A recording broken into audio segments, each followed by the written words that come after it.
India's state-owned utility has fired up power stations and switched the current back on. The electrical grid across half the country collapsed in many areas for a second straight day. More than 600 million people struggled without power in the heat of summer. The week started on a blackout note for the power sector, when different power grids failed to sustain the overload.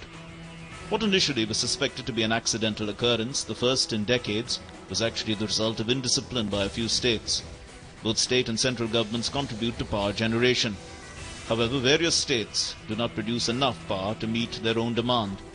State distribution companies then ask the centre to bridge the demand gap. And it's assumed that various power utilities would stick to their approved quota and not overdraw electricity unless there's some urgency.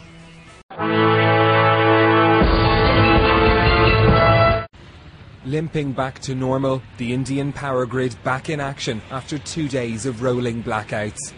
620 million Indians went without electricity for hours on Tuesday in the biggest power outage in history.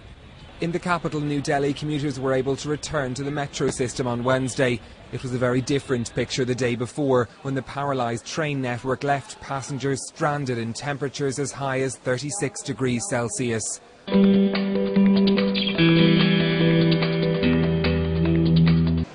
A senior executive at India's national electricity supplier is reported to have said that supply has been restored in the north and east of the country after a 2-day power failure affecting over 500 million people. Much of the country had been reduced to candlelight at home, in offices and even in hospitals where patients faced an uneasy wait.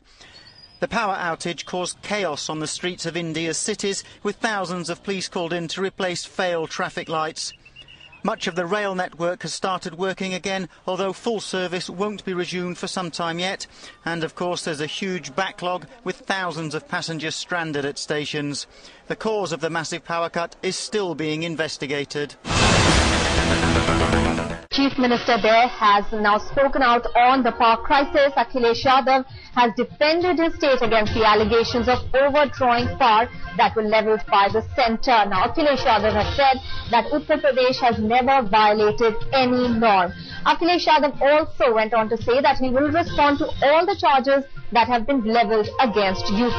The former Power Minister, that's Sushil Kumar Shinde, had blamed Uttar Pradesh for overshooting its quota, leading to the grid failure and many parts of the country coming to a standstill because of that.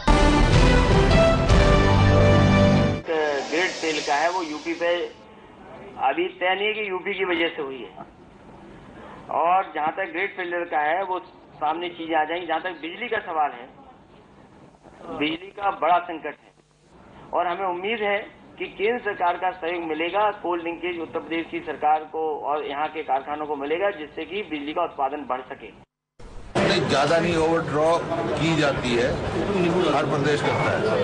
जब frequency 49.5 से कम हो जाती है तो warning आती है, तो कोई वार्निंग नहीं आई। जो ये बात कह रहे हैं उस टाइम फ्रीक्वेंसी 50 से कम कभी आई नहीं, अगर वार्निंग आती तो जरूर वो करते थे, बाकी ये तो नॉर्मल बात है।